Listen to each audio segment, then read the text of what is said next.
예배하는 예배자가 되기를 원합니다. 주여 역사하여 주옵소서.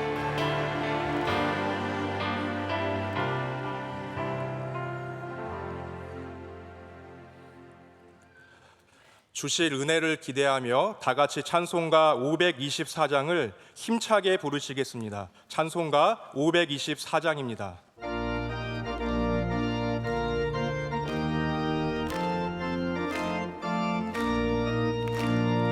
갈 길을 밝히 보이시니 주 앞에 빨리 나갑시다.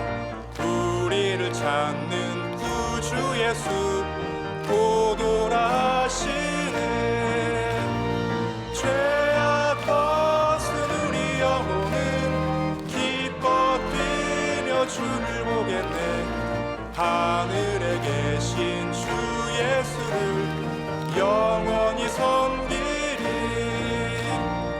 우리를 오라 하시는 말 기쁘게 듣고 순종하세. 구주를 믿기 지체 말고 속속히 나가세. 죄악 벗은 우리 영혼은 기뻐 뛰며 주를 보겠네. 하늘에 계신 주 예수를 영원히 섬기리.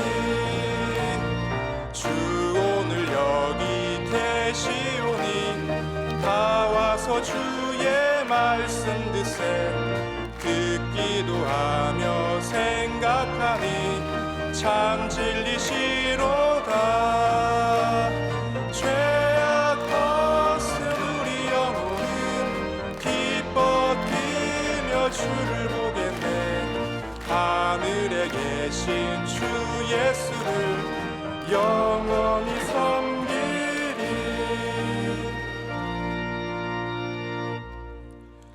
오늘 하나님께서 우리에게 주신 말씀은 구약성경 다니엘 11장 2절에서 4절 말씀입니다. 구약성경 다니엘 11장 2절에서 4절 말씀입니다. 이 말씀을 저와 여러분이 교독하고 마지막 절은 합독하겠습니다. 이제 내가 참된 것을 내게 보이리라. 보라, 바사에서 또 새 왕들이 일어날 것이요 그 후에 넷째는 그들보다 심히 부요할 것이며 그가 그 부요함으로 강하여진 후에는 모든 사람을 충동하여 헬라 왕국을 칠 것이며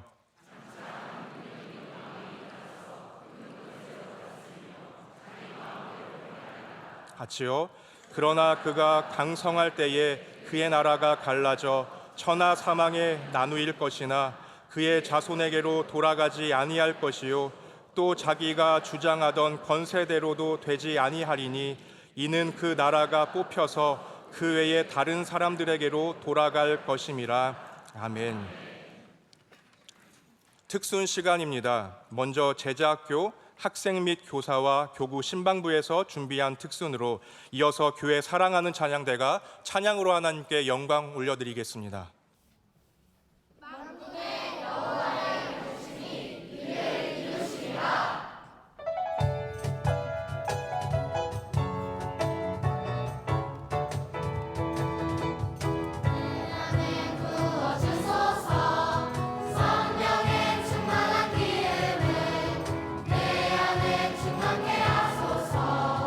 성령의 기름으로 내 안에 부어주소서.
이제 말씀으로 은혜 받는 시간입니다. 담임 목사님께서 강성할 때에 그의 나라가 갈라져 제야의 말씀 선포하실 때 큰 은혜의 시간 될 줄 믿습니다. 어떤 목사님의 사모님이면서 작가로 활동하는 질 브리스코라고 하는 분이 계십니다. 이분이 어떤 책에 이런 얘기를 썼어요. 어느 날 비행기를 타고 가는데 종종 별의별 사람들을 만나게 되는데 미국의 포커 챔피언을 만났대요. 이게 옛날 얘기인가 봐요. 왜냐하면 요즘 포커 챔피언은 자가용 비행기 타고 다닐 정도로 부자인데 옛날에 아마 그냥 비행기 일반석에 탔나 보죠. 근데 한참을 얘기하다가 이 사람이 얼마나 대단한 프로 선수인지를 자기가 이제 막 늘어났겠죠. 2시간 넘게 내가 얼마나 많은 게임에서 이겼고 얼마나 어려운 게임에서 이겼는지를 막 얘기하면서 The man upstairs, 그러니까 위층에 계신 그분, 미국에서 보통 위층에 계신 그분이라고 할 때는 하나님을 말하는 겁니다. 위층에 계신 그분이 나를 많이 도와주셨죠 라고 얘기를 했다는 거예요. 그런데 이야기를 들으면 들을수록 이 위층에 계신 분이 하나님이 아니라는 게 이 사모님에게 명확하게 다가왔어요. 왜냐하면 이 사람이 믿는 것은 하나님이 아니라 운입니다. 운. 그러니까 내가 되게 운이 좋았다를 기독교 경험이 있는 사람이 하는 말이 뭐냐면 하나님이 나를 도와주셨다. 여러분은 운이 좋으신 겁니까? 하나님이 도와주신 겁니까? 하나님이 도와주신 거죠. 그러나 마치 그것을 운처럼 여기는 사람들도 있습니다. 그러면서 자기는 구원을 받을 게 확실하대요. 왜냐하면 자신은 많은 자선단체에 돈을 기부했기 때문이라고 합니다. 나는 평소에 선한 일을 많이 하고 가난한 사람들 불쌍히 여기고 이렇게 자선행위도 하는 사람이니까 나는 구원받을 것이 확실하다라고 얘기했다는 거죠. 이게 아니라면 나 여기서 돈 걸 수 있다. 내기하는 사람들은 이런 거 좋아하는 사람 무조건 돈을 걸려고 그래요. 나 여기 돈 다 걸 수 있다. 나는 구원받는다라고 얘기했다는 거죠. 근데 이 브리스코 사모님이 이분에게 그게 구원을 얻는 방식은 절대로 될 수 없다고 설명을 해줍니다. 그러면서 당신의 삶을 걸기엔 너무 판돈이 크지 않냐. 여러분 이해가 되십니까? 거기에 우리의 인생을 정말 우리의 죽음 후의 모든 영혼을 다 걸 수 있을 만큼 확신이 있냐는 거죠. 저도 이 이야기를 들으면서 저는 뭐 도박도 할 줄 모르고 저는 화투도 칠 줄 모릅니다. 얼마나 선하고 훌륭한 사람입니까? 저는 읽을 줄도 모릅니다. 저는 뭐 원카드도 옛날에 원카드 했던 기억은 나지만 카드도 전혀 할 줄 모르고 심지어는 뭐 컴퓨터 기본적으로 깔고 있는 뭐 솔리테 이런 거 다 할 줄 모릅니다. 저는 게임도 할 줄 모릅니다. 고등학교 들어가면서 나는 오락실 안 들어가리라 딱 잤지만 후로부터는 게임도 전혀 할 줄 모릅니다. 모두가 스타크래프트 할 때 저는 구경도 안 했고요. 지금도 뭐 게임 이렇게 핸드폰 가지고 게임 하시는 뭐 크래시 뭐 이런 거 있잖아요. 뭐 내리면 낑 죽으면서 뭐 칸 생기고 이런 거 테트리스 단 그런 거 하나도 즐겨본 적이 없고 해본 적이 없습니다. 그러나 만약에 제가 정말로 가장 큰 판돈을 걸어야 한다면 저는 하나님이 살아계심에 걸겠고 저의 인생의 모든 것을 하나님께 걸겠습니다. 나의 선함이나 나의 능력이나 내가 갖고 있는 어떤 것에도 저는 걸고 싶지 않습니다. 여러분 영적인 세계를 꼭 볼 수 있는 눈이 있으시길 축복합니다. 이 세상의 물질만 보지 마시고요. 반드시 우리는 영적인 세계를 볼 수 있는 눈을 가져야 합니다. 바로 오늘 말씀이 이 영적인 세계에 대한 말씀입니다. 여러분 이 세상에 우리가 모든 돈을 갖고 있고 능력이 있고 사실 이 작은 대한민국이라는 이 나라에 살면서 다들 얼마나 우쭐거리면서 사는지 모릅니다. 내가 좀 있다고, 내가 좀 배웠다고, 내가 남들보다 조금 더 잘 입었다고, 내 차가 조금 더 좋다고 얼마나 그게 다 우리를 우쭐하게 만드는지 모릅니다. 여러분 그런 것이 최고인 줄 아는 모든 사람들에게 오늘 말씀은 반드시 필요한 말씀입니다. 여러분 오늘 말씀이 단순한 어떤 예언이라고 생각하십니까? 저는 이 예언이 담겨 있는 이 큰 그릇을 여러분이 반드시 보셔야 된다고 생각해요. 성경의 말씀을 그런 일이 이루어졌으니까 하나님 대단하신 분이시다 이렇게 끝내서는 안 됩니다. 왜 하나님께서 이렇게 우리에게 예언해 주시는지, 그 예언을 통해서 하나님께서 보이고자 하시는 하나님의 모습이 무엇인지, 다시 말해서 여러분, 우리가 이 예언을 통해서 이 천사가 와서 우리 몇 주 전부터 계속 이 말씀 듣고 있지 않습니까? 다니엘에게 보여주는 이 환상과 다니엘에게 주는 사명과 이 나라의 모든 변화와 앞으로 닥칠 모든 어려움에 대한 예언이 무엇을 얘기하고 있습니까? 더 큰 그림은 뭐냐면 이 세상을 주관하는 것은 사람이 아니라 하나님이시라는 거예요. 그걸 얘기하고 싶은 거 아니겠습니까? 몇 년도에 무슨 일이 일어나고 몇 년도에 어떤 왕이 등장하고 몇 년도에 그 왕이 폐해되고 그래서 적그리스도가 나타나는 어떤 순서적인 연대적인 예언의 성취만이 아니라 우리는 이것을 통해서 이 모든 세상을 위와 아래, 보이는 세상과 보이지 않는 세상도 하나님께서 다스리고 계시다는 것을, 그거를 알아야 된다는 겁니다. 그래서 천사가 나타나서 보이지 않는 얘기를 하잖아요. 나를 21일 동안 막은 바사의 군주가 있다는 거예요. 우리가 볼 수 없지만 저 페르시아를 다스리고 있는 악한 사탄이 하나님의 영과 싸우고 있는 모습을 우리에게 보여주는 겁니다. 그럼에도 불구하고 하나님께서 미가엘을 통해서 다시 그를 다니엘에게 보내주시는 거죠. 지금도 영적인 세계가 우리가 모르는 사이에 하나님의 역사 속에 있음을 우리에게 보여주고 있는 겁니다. 여러분, 하나님이 미래를 아시기 때문에 위대한 존재라고 생각하십니까? 지금 예언하고 있잖아요. 앞으로 새 왕이 일어나고 그 뒤에 더 강성한 왕이 일어날 텐데 그 왕이 결국은 강성할 때에 나라가 갈라지죠. 그러나 그 권세대로 왕위를 물려주지 못합니다. 그 나라를 이어가지 못합니다. 결국 이 나라는 완전히 뽑혀질 것이고 그로 인해서 나라는 완전히 나눠지게 됩니다. 여러분, 이 이야기, 미래에 이런 일이 일어나니까 하나님은 참 위대하신 분이시구나 라고 여러분 끝내시겠습니까? 여러분, 저는 이렇게 생각합니다. 하나님은 미래를 보여주시는 분이 아니시라 하나님은 미래를 잡고 계신 분이십니다. 우리가 하나님을 믿는 이유는 미래에 어떤 일이 일어날지를 우리에게 알려주시기 때문이 아니라, 다시 말해서 하나님은 점치시는 분이 아니라 하나님은 미래를 주관하시는 분이세요. 점쟁이는 미래를 바꿀 수 없습니다. 그러나 하나님은 미래를 보여주실 뿐만 아니라 미래의 모든 것을 주님의 손안에 잡고 계십니다. 마치 우리나라 요즘에 이제 봄방학, 겨울방학이어서 무슨 전시회를 많이 하더라고요. 반 고흐 전시회가 지금 있대요. 여러분, 반 고흐가 당신은 좋으시겠어요? 그 스타리 나이트 있잖아요. 스타리 나이트, 그 노래가 배경이 되는 그림 있지 않습니까? 막 별이 막 동그랗게 뺑뺑 돌아가는, 앞에 카페가 있고 의자가 있고요. 그거 참 아름다운 그림인데 지금 그게 아마 제가 가격으로는 잘 모르겠지만 최소한 몇백억 할 거예요. 그렇죠? 우리가 반 고흐가 살아있다면 반 고흐한테 당신은 참 좋으시겠어요. 스타리 나이트를 갖고 있으니 얼마나 좋으시겠습니까? 하면 반 고흐가 부럽죠? 그럴 것 같으십니까?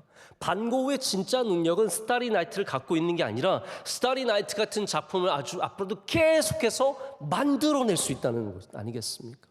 하나님의 권세와 하나님의 능력은 미래를 알려주시는 것에 있는 것이 아니라 모든 세계를 주관하시고 모든 시간을 주관하시고 모든 권세를 주관하신다는 그 주권에 있습니다. 하나님은 그래서 여러분의 미래를 보여주시는 분이 아니라 여러분의 미래를 만들어 가시는 분이심을 알아야 합니다. 그래서 11장의 앞으로 내용이 이제 알렉산더 대왕의 이야기입니다. 이게 강성한 나라, 강성한 왕이 바로 나중에 등장하게 되는 이 마게도니아의 알렉산더 대왕이죠. 그리고 그 후에 나라가 네 조각이 나고 그 가운데 가장 강력한 북방 나라와 남방 나라가 대결을 하게 되고 그 긴장 관계 속에서 이스라엘이 많은 어려움을 겪게 되죠. 더 나아가서는 이 북방 왕국에서 한 사람이 나타나서 이스라엘을 적그리스도처럼 괴롭히게 됩니다. 그것이 바로 우리가 지난번에도 얘기 나눴던 안티오쿠스 4세 에피판이라고 하는 그 왕입니다. 이 모든 성취가 바로 이 세상을 다스리시고 주재하시는 하나님에 대한 말씀입니다. 그래서 여러분, 다니엘서는 우리가 어떤 왕 아래서 살든지, 자 보십시오 여러분, 지금 대한민국이 상당히 어려운 시간을 지나가고 있지 않습니까? 어떻게 될 것 같으세요? 한번 우리 의견을 모아볼까요? 어떻게 될 것 같으세요? 누구도 예측할 수 없습니다. 아주 어려운 외줄타기 같은 지금 재판이 진행이 되고 있고, 여기에 대해서는 팽팽하게 맞서서 서로가 양보하지 않고 있습니다. 지금 대통령이 대통령직을 다시 되찾게 되면 나라가 잘 되고, 혹은 다시 재선거를 하게 되어서 새로 대통령을 뽑으면 그러면 나라가 더 잘 되고 혹은 망하고 어떻게 될까요? 여러분, 저는 정치적으로도 우리가 분명히 정의를 찾아야 하고 우리가 반드시 이루어내야 할, 지켜야 할 이 민주주의와 자유와 우리 교회의 자유와, 할렐루야, 믿음의 자유와 이 모든 거 우리가 반드시 수호하고 지켜내야 하지만, 여러분이 또 알기를 원하는 게 있습니다. 다니엘서가 우리에게 얘기해 주는 것은 뭐냐면, 누가 우리를 통치하든지, 누가 왕이 되든지, 다시 말해서 누가 대통령이 되든지, 우리가 지금 고난과 고통 중에 있든지 어떤 상황 속에 있든지 하나님은 지금 우리와 함께하고 계시다는 겁니다. 다시 말씀드립니다. 하나님은 지금 우리와 함께하고 계십니다. 이게 다니엘서의 이야기 아니겠습니까? 앞으로 수많은 왕들이 일어서게 되고 그 나라가 쪼개질지라도 우리가 잊지 말아야 될 것은 하나님이 그곳에 함께하고 계시다라는 거예요. 지금 이 나라가 빼앗기고 다니엘이 포로로 여기까지 와서 이렇게 나라를 사랑하는 마음으로 눈물 흘리며 사명을 갖고 있을 때, 하나님은 저 멀리 계신 것이 아니라 지금 우리와 함께하고 계시다는 거예요. 오늘도 우리 암 환자들을 위해서 기도할 텐데 저는 분명하게 믿습니다. 하나님께서 그들과 함께하고 계십니다. 어려운 가정들, 하나님께서 그들과 함께하고 계십니다. 여러분이 잘 돼야만 하나님께서 함께 하시는 게 아니라는 거죠. 영적인 세계에 눈을 뜨면 우리는 모든 곳에 하나님이 주재하고 계심을 보게 됩니다. 지금 11장이 그 얘기가 아닐까요? 우리가 여기에 어떤 일이 일어날지만 관심을 갖지 말고, 어떤 왕이 들어서든 나라가 쪼개지든 그 모든 가운데 여전히 하나님이 주권을 갖고 계시고 역사하고 계시다는 걸 그걸 보라는 거예요. 그래서 프란시스 셰퍼가 뭐라고 얘기했냐면, 그곳에 계신 하나님이라고 말합니다. The God who is there. 이게 무슨 말입니까? 그의 표현을 따르자면 이렇게 말해요. 하나님은 단순히 존재하는 분이 아니라 거기에 계시며 우리 인간이 알 수 있도록 자신을 계시하셨다. 여러분, 지금까지 이스라엘은 다니엘 전의 역사를 아시잖아요. 하나님의 임재를 어떻게 경험했습니까? 성막을 통해서, 성전을 통해서만 경험을 했습니다. 모세 때 하나님께서 태버네클이죠, 성막을 만들라고 말씀하셔서 그 디자인을 정확하게 주셔서 성소와 지성소를 만들고, 그리고 그 위를 무슨 털과 가죽과 천으로 덮고, 그리고 그곳에 들어갈 때 어떻게 들어갈, 모든 것을 주셨습니다. 그리고 그 성막을 기준으로 또 하나님께서 성전을 짓게 하셔서 솔로몬 때에 성전을 지었습니다. 그것이 그들이 경험한 하나님이에요. 성막 때는 하나님, 많은 사람들이 성막에 실로에 있는 성막에 찾아간 여인 누군지 아십니까? 한나지 않습니까? 한나가 실로에 있는 하나님께 찾아가서 하나님께 눈물로 기도하고, 그리고 하나님께서 그의 기도를 들어주셔서 사무엘을 그에게 주셨습니다. 근데 여러분, 이게 다 파괴가 되었잖아요. 실로는 어떻게 사라져? 이제 실로가 발굴되고 있는데, 실로는 성경에서 어떻게 사라졌는지 흔적도 없이 사라졌고요. 그리고 솔로몬의 성전, 그리고 스룹바벨의 성전 다 무너졌습니다. 지금 서 있는 성전은 성전이 아니라 이슬람의 머스크입니다. 실제로 거기 모스크가 서 있습니다. 유대인들은 거기 올라가지도 않습니다. 왜냐하면 진짜 지성소가 어디 있는지 모르는데 혹시라도 여러분 지난 주일날 제가 이스라엘 사람들 얘기해 주잖아요. 얼마나 예민한 사람들이에요. 율법 지키려고 정말 비닐을 뒤집어 쓰는데 이 사람들은 위에 올라가지도 않습니다. 정통파들은. 왜냐하면 지금 어딘가 무너진 다음에 다시 지어졌는데 정확한 위치가 아닐 수 있다는 거예요. 혹시라도 지성소 위를 지나가게 되면 자기는 죄를 범하게 되는 거니까 정통파 유대인들은 거기로 올라가지도 않는다고 하잖아요. 그들은 성전이 하나님의 임재의 상징이었습니다. 하지만 다니엘 때 이미 성전은 완전히 불타버렸습니다. 하나님이 거기에 계시지 않는 것처럼 느껴지죠. 여러분들도 여러분의 성전이 불타면 하나님이 안 계시다고 느끼게 돼요. 어떤 사람은 나의 가정이 성전이었어요. 가정이 어려워지면 하나님이 거기 계시지 않는 거죠.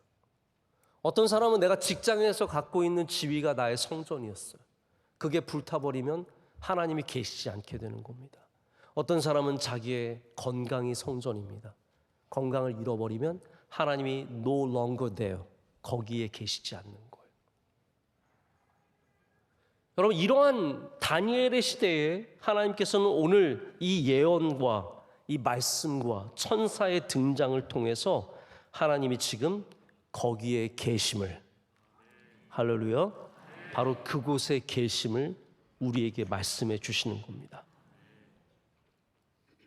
여러분, 오늘 여러분이 어떤 상황이든 여러분이 믿었던 그 성전이 불탔을지라도 하나님이 바로 거기에 함께 하고 계심을 아는 은혜가 있으시길 축복합니다.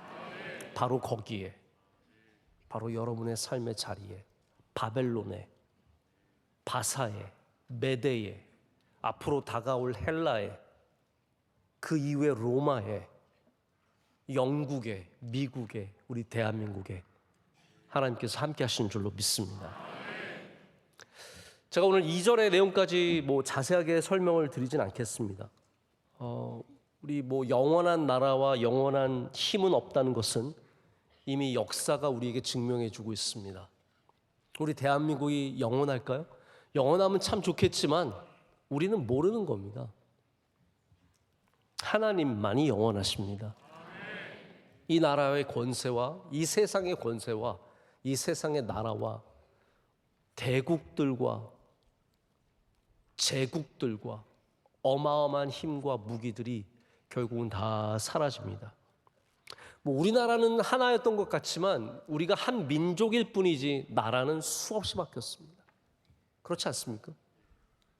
고려에서 삼국에서 조선에서 대한제국에서 그리고 지금 대한민국, 이 수많은 변화, 이 변화 속에서 우리가 의지할 것은 이 나라가 아니라 하나님이란 사실을 잊어서는 안 됩니다.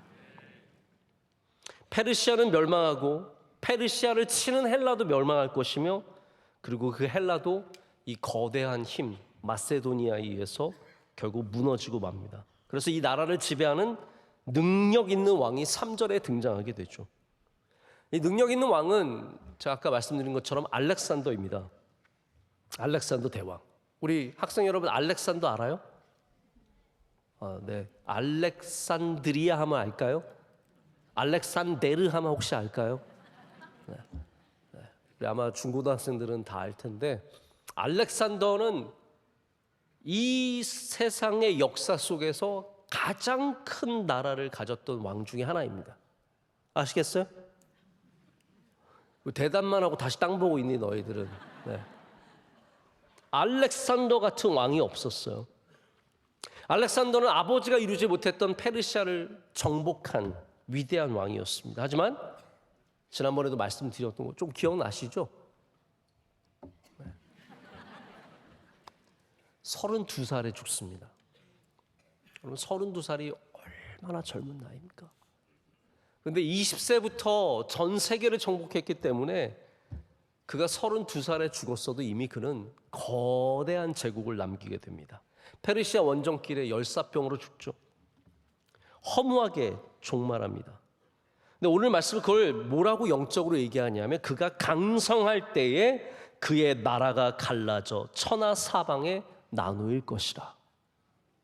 여러분 무슨 말입니까? 우리는 강하면 안 나눠질 거라고 생각하죠. 내가 강해야지 이것을 빼앗기지 않을 거라고 생각하잖아요. 그런데 성경이 보여주는 영적인 세상은 그렇지 않습니다. 강해도 다 나눠지고 다 갈라지고 다 빼앗길 수 있습니다. 알렉산더가 죽었을 때 이 나라를 자신에게 가장 가까운 사람들에게 나눠줍니다. 먼저는 자기 아들이 있고요. 자기의 형이 있었습니다. 그리고 아들을 돌봐주는 아들의 선생이 있었습니다. 이렇게 3명과 더 나가서 1명 더해서 4명에게 딱 나눠줬습니다. 하지만 이 4명이 차례대로 다 살해를 당합니다. 다 죽습니다. 그리고 알렉산더의 장군들 4명이서 이 거대한 제국을 4등분해서 갖게 되죠. 이 가운데 이제 11장이 얘기하는 것이 남왕국과 북왕국이에요. 따라보세요. 남왕국, 북왕국. 이 두 나라로 날려서 나머지 2 나라가 더 있지만 거기는 그냥 그런 나라였고 이 두 제국이 가장 강력하게 서로가 경쟁하는 국가가 됩니다. 하나는 시리아 쪽이고 하나는 이집트 쪽이에요. 지금 원로 목사님께서 이집트에 계세요. 지난주에 가셨는데 아직도 이집트에 계세요. 거기에 정말 새로운 어떤 발굴된 이런 새로운 곳을 지금 다니시면서 여러분이 깜짝 놀랄 만한 그런 새로운 이야기들을 준비하고 계십니다. 제가 미리 좀 여러분께 설레발을 좀 쳐서 말씀을 드리는 거예요. 이집트에 갖고 있는 이 프톨레마이오스 왕조와 그리고 나중에 안티오쿠스 4세 에피파니가 등장하는 시리아를 중심으로 한 셀류쿠스 왕조 이 2개의 국가가 11장에서 경쟁하는 2개의 나라로 등장하게 됩니다. 근데 제가 여기에 대해서 자세한 얘기는 이미 말씀드린 것도 있고 또 앞으로 말씀을 드릴 거고 오늘 남은 시간을 통해서 이것만 더 말씀을 드리길 원합니다. 이 강성한 나라가 어떻게 갈라질 수 있는지 여러분 좀 생각을 해보셨으면 좋겠습니다. 우리가 다 강해지기를 좋아하거든요. 저희 첫째 아들이 요즘에 좀 키가 크면서 너무 말랐어요. 그러니까 저한테 와서 가끔씩 물어봐요. 아빠, 싸움 잘하려면 어떻게 해야 돼? 그러니까 제 아들이 정말 싸우려고 하는 건 아닌데 약한 게 싫은 거예요. 남한테 밀리는 게 싫은 거예요. 학교에 가서 등치 크고 힘 센 애들한테 조금씩 눈치 봐야 되는 것이 싫은 거죠. 우린 다 강해지고 싶어 합니다. 저도 그랬던 기억이 납니다. 남자들은 특별히 강함에 대한 애착이 있습니다. 다 강해지기를 원합니다. 근데 성경은 우리에게 강해지라고 말하지 않고요. 물론 믿음으로 강해지는 것은 있지만 힘으로 능력으로 강해지기보다 우리가 오직 하나님 앞에서만 믿음으로 강해지기를 원하고 있습니다. 혹시 여러분이 아직도 강함에 대해서 애착을 갖고 있고 계속해서 강해지기만을 원하신다면 오늘 말씀을 통해서 여러분 주님 앞에서 약해지는 은혜를 누려보시길 축복합니다. 우리 인터넷에서 댓글 쓰기 좋아하는 사람들이 자주 하는 표현이 뭐냐면 강해야 얻어맞지 않는다. 강해야 이 나라가 비굴해지지 않는다. 왜 우리가 핵무장을 해야 되는지 이런 주장들. 왜 우리가 강해져야 하는지 이게 우리나라의 존폐와 깊은 관련을 갖고 있다고 생각하는 것 같습니다. 어쩌면 그게 맞는 말일 수도 있겠죠. 여러분 정치적으로 국제관계 속에서 강한 나라가 갑이잖아요. 우리나라는 강해 본 적이 별로 없잖아요. 늘 을로 살았잖아요. 눈치 보며 살았잖아요. 지금도 미국이 얼마나 갑질을 합니까? 미국이 트럼프 정권 들어와서 손해보는 건 하나도 안 하려고 그래요. 모든 것을 다 비즈니스로 계산을 해서 미국이 좀 지나치게 지불하고 있다? 너희들 안 돼. 관세 때려. 40%, 30%, 25%, 보복관세 15%. 뭐 그래서 뭐 어쩌라고. 이러면 안 되죠. 이러면 그러면. 그래서 뭐 때려. 그러면 그냥 가는 거예요. 이게 강한 나라가 갖고 있는 힘처럼 보이지만 저는 굉장히 위험해 보입니다. 강한 힘을 발휘할수록 그 나라는 위험해질 수밖에 없습니다.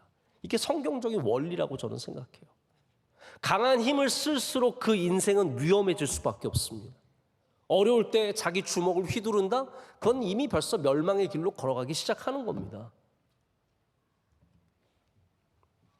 원래 관세라는 건 제가 이런 말도 안 하려고 했는데 관세라는 건 원래 상호 합의하에 하는 거예요. 일방적인 관세는 이미 그 시대는 지나갔어요. 여러분 우루과이 라운드라고 기억나세요? 우리나라 옛날에 우루과이 라운드 때문에 막 농민들 트랙터 타고 올라오셔서 막 밭 엎어버리고 논 다 엎어버리고 쌀 태우고 막 그랬던 거 기억나십니까?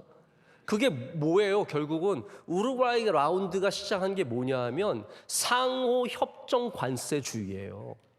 옛날에는 일방적으로 관세를 매기는 게 있었지만 더 이상 그러면 안 된다. 이제는 서로가 합의를 하자. 그리고 이러한 묶었던 우리가 보호하기 위해서 철저하게 묶었던 그게 이제 우리나라의 큰 타격이 된 거죠. 쌀이라든지 농산물이라든지 물고기, 고기 이런 거 다 풀어주자. 그래서 서로가 거기서 합의를 해서 하자 해서 우리나라가 점차 풀어주게 되죠. 그래서 만든 게 우루과이 라운드 다음에 만든 게 뭐예요? WTO라는 겁니다. World Trade Organization. 세계 무역 기구. 오늘 별의별 다 얘기하네요. WTO가 나와서 모든 관세는 서로의 상호 합의하에 이루어지게 되어 있는 것이 세계 이 무역의 질서예요. 그런데 힘센 나라가 나타나서 아니야. No. 그렇게 40%, 40% 하면은 그 나라에게는 굉장히 좋지만 이게 얼마나 많은 나라에 어마어마한 영향을 미치겠습니까? 저는 어떠한 한 개인의 문제가 아니라 지금 상황에 대해서 말씀을 드리는 거예요. 이 미국이라는 나라가 기독교 국가로서 가져야 하는 희생의 정신과 섬김의 정신들이 있고 지금까지 지켜왔던 것들이 있고 너무 깊게 들어가고 있습니다. 아무튼 이렇게 관세를 퍼부어도 다들 할 말이 없어요. 왜냐하면 왜 그렇습니까? 약하니까. 여러분 캐나다 대단히 강한 나라인 것 같지만 미국이 그러니까 뭐라 그래요? 미국 안 갈래. 이 정도예요. 우리 미국 여행 가지 맙시다. 이게 끝이에요. 왜 그렇습니까? 약하니까요. 멕시코가 약하니까요. 우리나라도 약하니까요. 우리나라는 진짜 약한 나라입니다. 뭐 맨날 우리 K-팝, GD, 태양 같이 파리에서 공연하는 거 보면서 국뽕이 이렇게 확 차오르지만 우리나라 엄청 약한 나라입니다. 중국한테 한마디 못하죠. 일본한테 한마디 못하죠. 미국한테 한마디 못하죠. 맨날 주워 터지는 나라인데 저는 분명하게 믿는 게 있습니다. 우리나라가 하나님만 잘 믿으면 반드시 승리합니다. 여러분 그래서 자꾸 강해지려고 하지 마시고요. 하나님 잘 믿으려고 하십시오. 우리가 강해지는 거 나쁜 거 아닙니다. 그런데 성경적으로 보면은 강한 나라가 이렇게 성대하게 컸던 나라가 아무 의미 없이 네 조각으로 산산조각이 납니다. 잠깐의 영광으로 끝납니다. 여러분 하나님이 만드신 교회는 강하게 만드신 것이 아니라 좋게 만드신 겁니다. 우리는 강한 교회가 되는 것이 아니라 좋은 교회가 되어야 합니다. 그래서 교회는 이 세상에 우리가 얼마나 힘이 센지를 보여주는 게 아니라 우리가 얼마나 하나님을 사랑하는지를 보여줘야 되고 예수 그리스도를 얼마나 사랑하는지를 보여줘야 되고 우리의 머리가 예수 그리스도임을 보여주면 되는 겁니다. 여러분 교회는 교회 됨으로써 강해지는 거예요. 우리가 아무리 많은 재산을 갖고 있고 아무리 많은 사람들이 모여도 그게 우리를 강하게 하는 게 절대로 아니라는 겁니다. 강성한 알렉산더가 그 대국을 하나로 만들지 못했습니다. 그 강성함이 오히려 나라를 해체시켰고 그 한뿔 가운데 적그리스도가 나오게 됩니다. 여러분 좀 인간적으로도 이런 걸 아시면 좋을 것 같아요. 강한 사람들은 사람들이 결국은 떠납니다. 여러분이 강한 사람으로서 권력을 잡고 있으면 다 떠납니다. 목소리 크고 힘세고 능력 많고 대단할 것 같은 사람, 내 주위로 내가 힘이 세니까 더 모일 것 같지만 모인 사람들조차도 그 사람을 별로 좋아하지 않습니다. 마지못해서 붙어 있는 거예요. 오늘 말씀대로 자기가 주장하던 권세대로도 되지 않고 나라가 뽑혀서 다른 사람에게로 돌아간다라고 말합니다. 우리 권세 가지면 대단한 것 같잖아요. 그런데 하나님이 주시는 말씀은 뭐냐면 권세대로도 되지 않는데요. 여러분이 이 세상에 일을 하려고 할 때 내 권세로 하려고 하시면 안 됩니다. 그건 안 되게 되어 있습니다. 하나님의 은혜로 감당하셔야 됩니다. 그러한 겸손한 자세가 있어야 여러분이 갖고 있는 어떠한 강함이라도 여러분에게 복이 되는 거예요. 제가 예전에 그런 말을 설교를 아주 오래전에 한 적이 있는데 우리는 강한 것으로 망합니다. 여러분 우리 오른팔이 주로 오른손잡이는 오른팔이 세잖아요. 그렇죠? 저도 이제 왼팔보다 오른팔이 세거든요. 오른팔잡이들은 다 오른팔로 죄를 짓습니다. 왼손잡이들은 다 왼손으로 죄를 짓습니다. 머리 좋은 사람들은 머리로 죄를 짓습니다. 그렇지 않습니까? 돈 많은 사람들은 돈으로 죄를 짓습니다. 얼굴 잘생긴 것들은 잘생긴 걸로 죄를 져요. 그렇지 않던가요? 강한 것으로 멸망의 길을 가는 게 이게 성경적인 결론이에요. 그래서 여러분 강할수록 하나님 앞에서 약해지셔야 합니다. 내 오른손이 강하다? 하나님 앞에 더욱더 기도함으로 나가셔야 합니다. 내가 돈이 많다? 그러면 하나님 앞에 돈을 아무것도 아닌 것처럼 볼 수 있는 눈을 가지셔야 합니다. 잘생겼다? 그러면 제가 힌트를 하나 드릴게요. 이게 뭐 별로 알 필요가 없으실 것 같은데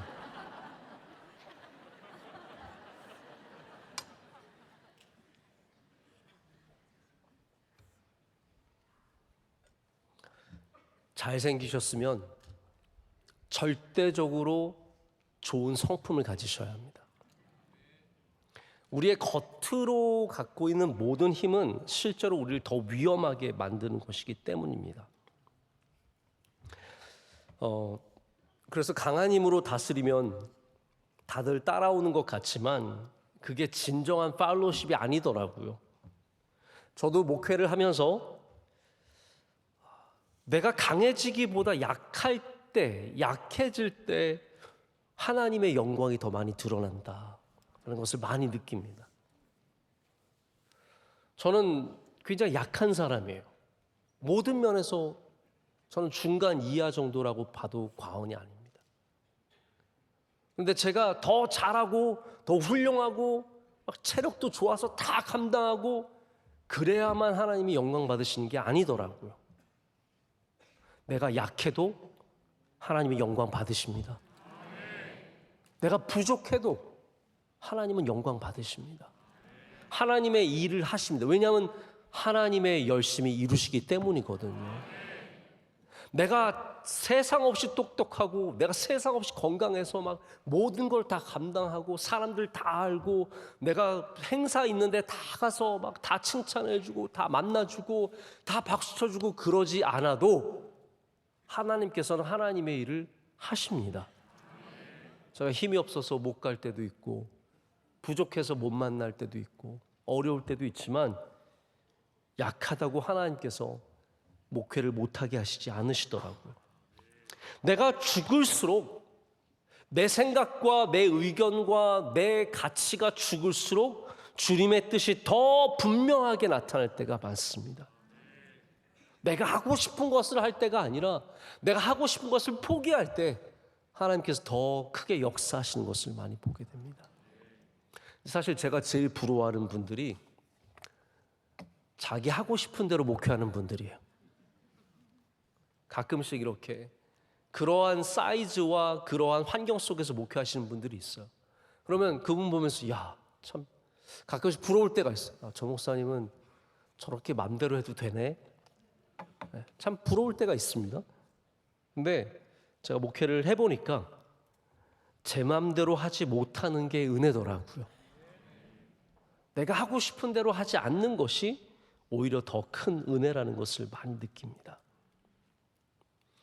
우린 지금까지 여러분 그냥 강함이 아니라 세상적인 강함에 대해서 말을 계속하고 있습니다. 하나님은 우리로 하여금, 예수님은 특별히 우리로 하여금 강해지기보다 우리가 평안해지길 원하십니다. 강해지기보다 담대해지기를 원하시는 거고, 강해지기보다 더 많이 사랑하기를 원하십니다. 이게 참된 믿음의 모습이기 때문입니다. 강성한 나라가 나뉜다는 것이 여러분 얼마나 아이러니합니까? 우리 끝까지 살아남으려면 더 강해져야 하는데 실제로 그렇지 않다라는 거예요. 어떤 분이 이런 말씀하시는데 제가 굉장히 공감이 갔어요. 이 세상에서 가장 강한 사람은 힘이 세거나 높은 자리에 있거나 재산이 많거나 학력이 높은 사람이 아닙니다. 곁에서 도와주는 사람이 많은 사람, 쓰러지기를 바라지 않는 사람이 많은 사람, 사람들의 마음을 가장 많이 얻은 사람이 가장 강한 사람입니다. 제가 이렇게 여러 인물들을 생각해 봤을 때 뭐 스포츠 선수나 정치인이나 운동선수, 연예인, 수많은 교역자, 목사님들, 이런 수많은 분들을 생각해 봤을 때 막 제일 똑똑하고 제일 잘할 것 같고 이런 분들이 결국은 다 잘하시는 게 아니더라고요. 쓰러질 것 같아서 옆에 도와주는 사람이 많은 사람들, 연약해서 옆에서 기도해 주는 사람이 많은 사람들, 잘 못하니까 자꾸 격려해 주는 사람이 많은 사람들, 이런 사람들이 결국은 가장 강한 사람이 된다는 것을 느낍니다. 여러분, 우리 교회 안에서 여러분이 그러한 역할을 감당해 주시길 축복합니다. 우리의 강함은 권세가 아니라 하나님을 신뢰하는 힘입니다. 하나님을 바라보는 힘이 여러분의 강함의 근거입니다. 말씀을 맺습니다. 여러분의 강함은 오늘 어디에 있습니까? 우리의 강함은 우리가 주님 앞에 꿇은 무릎에 있습니다. 주님의 손을 잡는 우리의 연약한 손에 있습니다. 주님의 얼굴을 바라보는 우리의 눈에 있습니다. 주님의 말씀에 지금 귀 기울여 들으시는 그 귀에 있습니다. 주님의 말씀을 이 세상에 담대하게 선포하는 우리의 입술에 있고, 주님의 선을 이 땅 가운데 행하는 우리의 손과 발에 있습니다. 여러분, 참으로 강해지시길 축복합니다. 헛되이 강성하면 다 쪼개어 나눠지지만 우리 주님 안에서 강하면 절대로 쪼개어지지 않습니다. 나뉘지 않습니다. 하나님께서 여러분의 그 손과 발 위에 하나님의 기름을 부어주시고 이 땅에서 더욱더 주님의 은혜로 강해지는 놀라운 은혜를 허락해 주실 줄로 믿습니다. 우리 함께 찬양하고 또 기도하는 시간 갖겠습니다.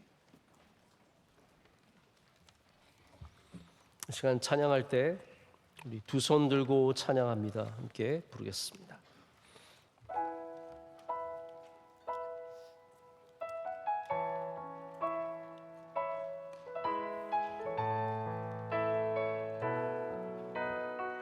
두 손 들고 찬양합니다.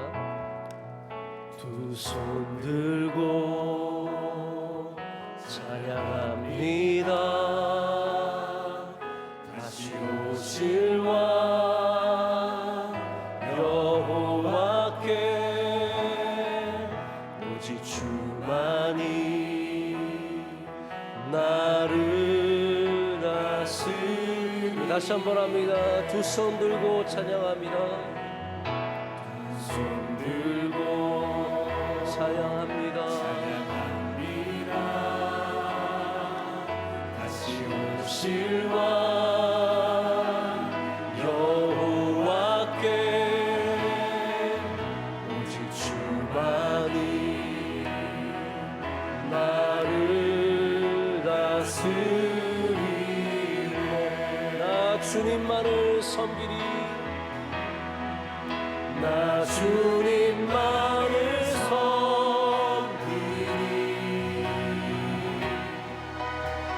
헛된 마음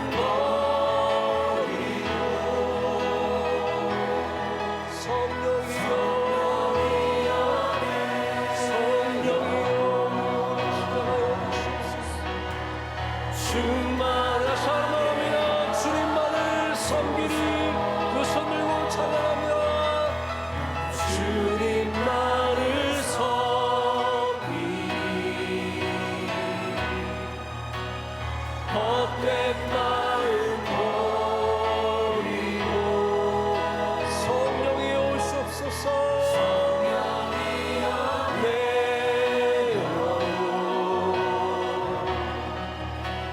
충만하게 하소서. 주님 앞에